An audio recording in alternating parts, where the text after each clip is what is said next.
creative, resilient, mindful, courageous, joyful, innovative, grateful, independent, confident, inspired. Empowering our children with the tools they'll need to create an extraordinary future, because it will be built by kids.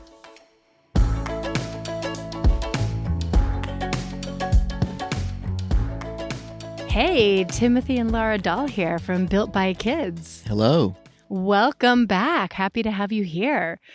Today, we are diving deep into the idea and the concept of baby led weaning.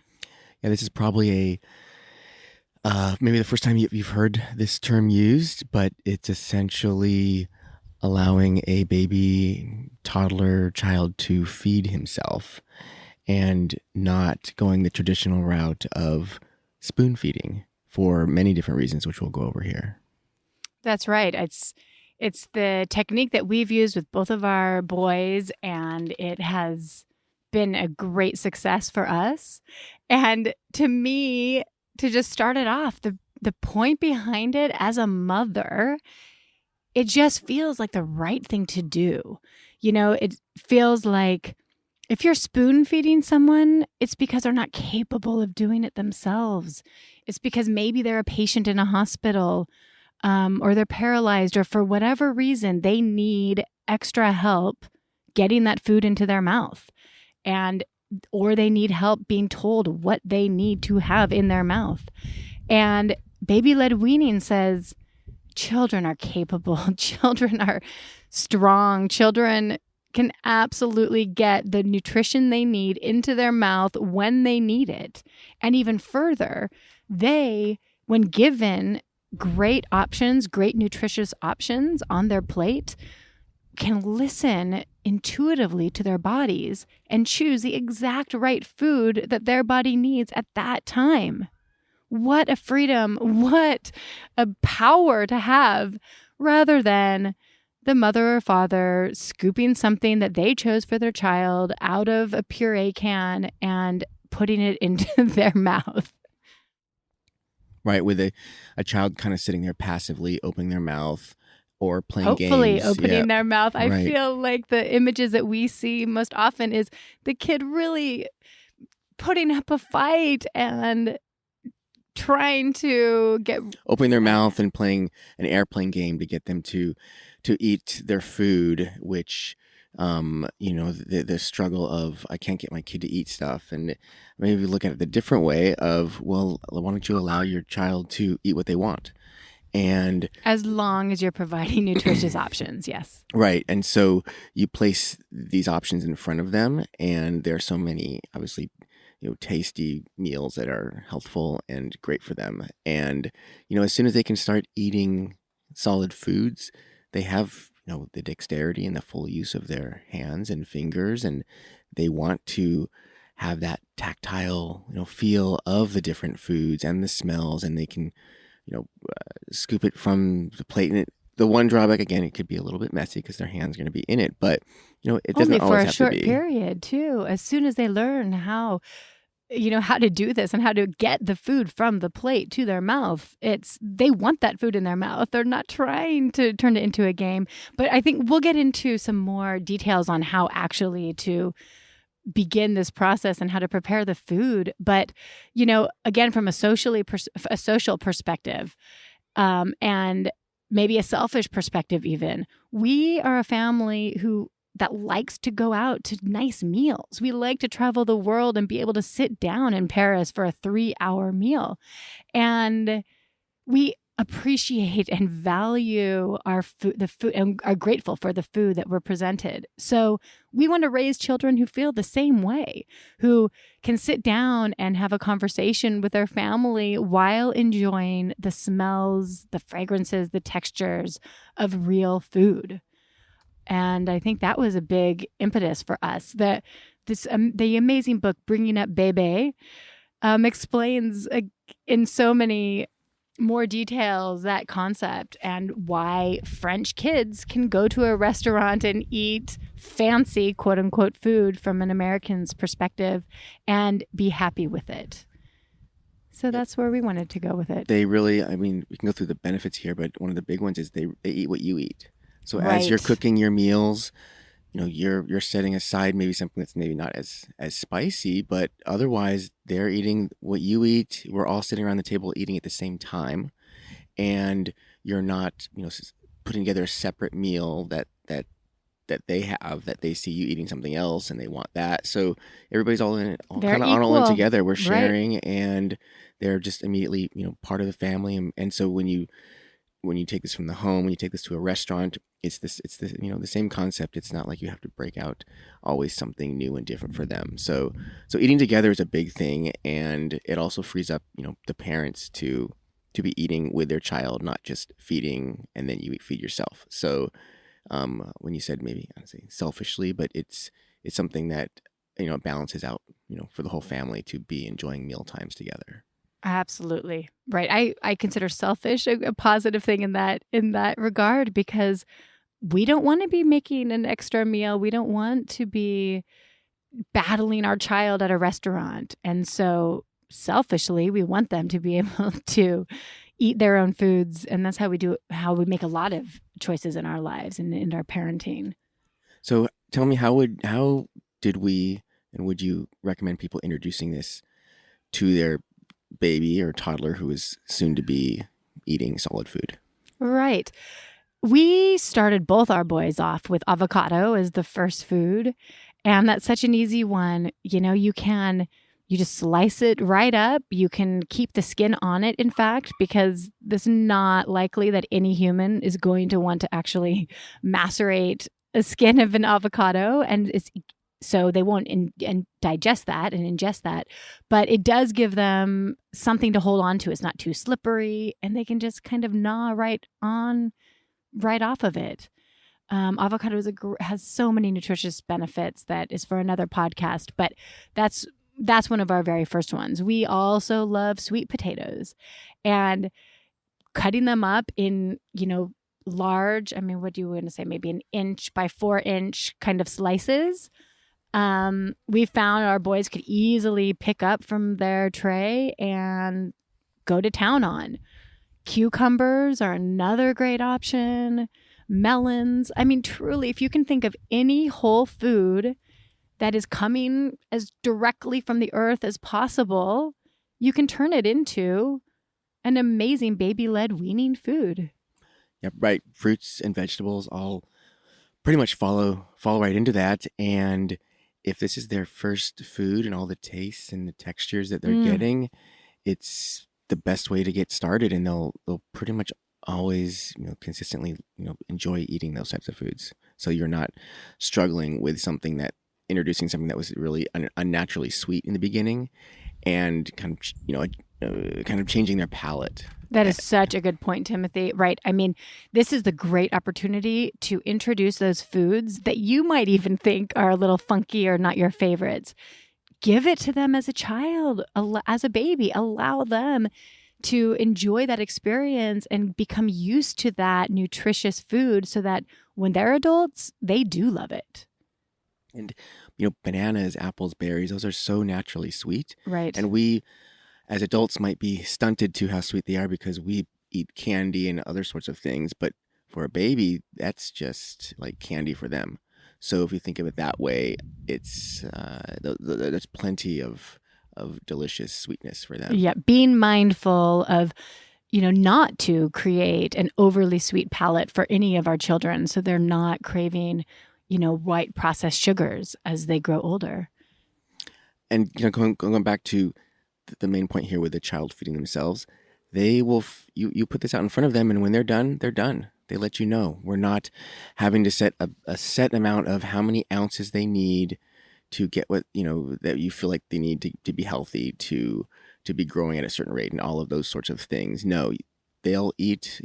As long as everything's healthful out there, they'll keep eating until they're done, and when they're done, they'll let you know. And that might be one of the most challenging parts of this for so many parents, because it requires faith in instincts. It requires faith in knowing the way our bodies work, and again, knowing that our child will eat those foods that have the minerals and vitamins that they need at that time, and they'll eat just the right amount of it. we don't need to be looking at charts and growth charts and, as Timothy says, measuring every ounce of everything, because you allow yourself to have faith in your baby's knowledge. Right. They know so much more, obviously, as we all know, than we realize. And then, again, allowing them to make these choices just provides them, I got to believe, a sense of confidence. And it's just the incremental, these incremental choices, and these incremental choices they're making through eating to whatever is just got to build up in them throughout their lives. Absolutely. The confidence and independence from the get-go with something as wonderful and necessary as food. What a power. Right. Don't want to gloss over, though, some of the maybe challenges. Okay, with something go for like it. this. And it's different because, well, for one thing, our kids started out from the beginning. I think we go back to a story where with Hunter, our first child, we thought, hey, this is what you do. You get a little spoon out and you feed them. And I think, Laura, you can kind of state how this felt and when we first tried this, what happened. Right. I did kind of mention it at the beginning, but it just felt like I was feeding someone who wasn't capable, someone who wasn't in control of their own body, someone who needed me to do this for him. And every instinct in my body said, no, he's a human. He's a fully functioning human. He just has a lot to learn. And I didn't want to be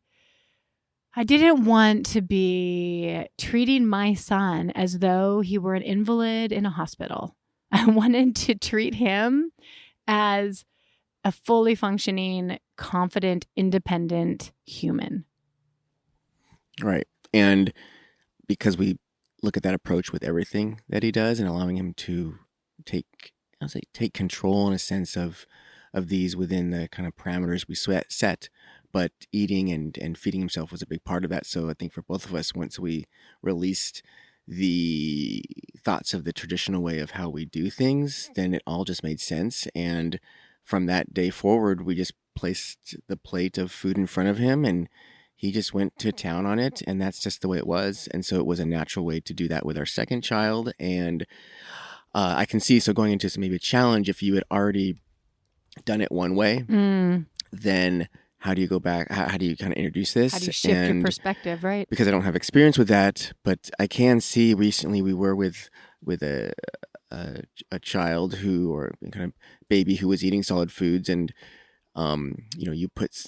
I think we both felt that as food was being delivered into his mouth via spoon, being spoon fed, she had her hands out, and she was looking to kind of maybe get more involved herself. The child, right. Well, and it was a great opportunity because the mother needed to leave the room and left the child with us. And I just put a clementine in front of the baby and she picked it up and devoured it. And yes, her hands got a little sticky. And yes, the juices were drizzling down her neck and shirt. But guess what? She was loving that clementine that she had rejected moments before when it was being placed into her mouth. So, I mean, what an incredible experiment that is. Yeah, so I could say, if this is something you're even thinking about, just go for it. Right. And there are resources that are online and that you can find on our site as well that, go deeper into some of these different baby led weaning foods, such as avocados and things of that nature. Well, and we'll put out our own recipe book, which is very simple, as you can imagine, hearing what we just said all about it. But just to give you some ideas and a good, jumping off start point. Yeah, another challenge or fear that I definitely initially had was the thought of a child choking. I was just going to say it. Right, and and we're not doctors or experts in how that works out, and I think again that's our biggest fear of seeing a child stuffing something in their mouth, food or whatever it is, and them not breathing. So, and interestingly, our first son never once had an issue with choking. Our second son, there were at least 3 or 4 times I can remember us sitting at the table and Timothy and I both losing our breath, and Hunter included, as we're watching him, work this out. And I think that he survived, though. Right. Again, we did quite a bit of research before we even kind of went down this path. And from what I recall and what's kind of played out here is that a child's, gag reflex is kind of a normal reflex that we all have that just kind of engages. And it's stronger for babies, in fact. So where it might take food to go all the way back into our throat to gag, where it could actually get lodged in our throat, a baby's gag reflex will come up much, much closer to the front of his mouth.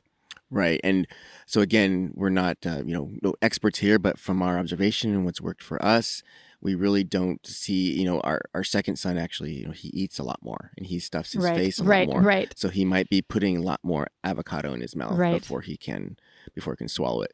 But, we do, recognize that's a concern, but, with the right, amounts and, obviously cutting things in the right, that's a sizes, great point. And actually, let me step in there because most parents, you'd think maybe instinctively that you should be cutting this very small so that they can easily macerate it and swallow it. But in fact, the opposite is true.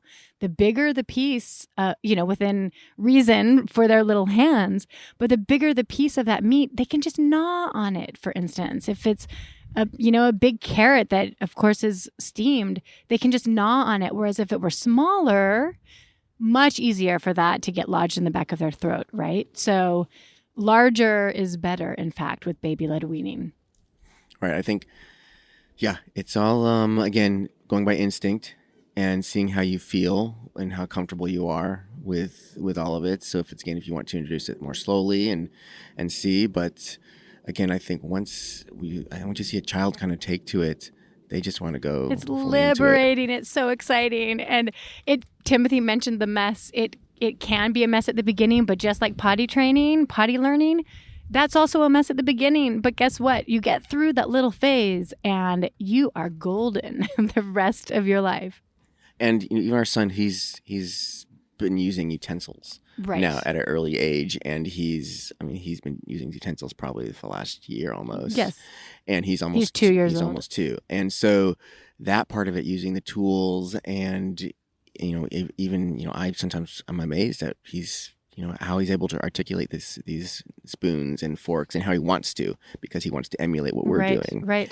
And that itself is also, leads to being cleaner and, him just, again, I think obviously tools are a big part of different things we talk about here, but using tools such as utensils at 1 year old is fun for everybody. It's very fun. And just talking about different ways that baby-led weaning can just help enhance the entire brain, the entire growth of the brain.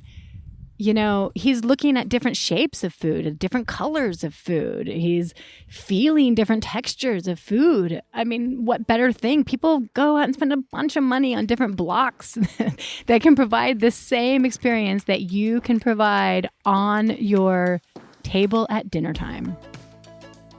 Any other follow-ups with this? I think we could, we can talk about this a lot. I think, if people have questions that, to us, again, just doing it. There are a lot of resources children out there. Yes, there are. And I feel like a lot of them come from Europe. Is that where this is more common? I brought up that book, Bringing Up Baby, which was one that really kind of opened my eyes to it. But we will, provide a lot of resources here in the show notes for all of that, because as you can tell, we are proponents of this. It's worked so well for us.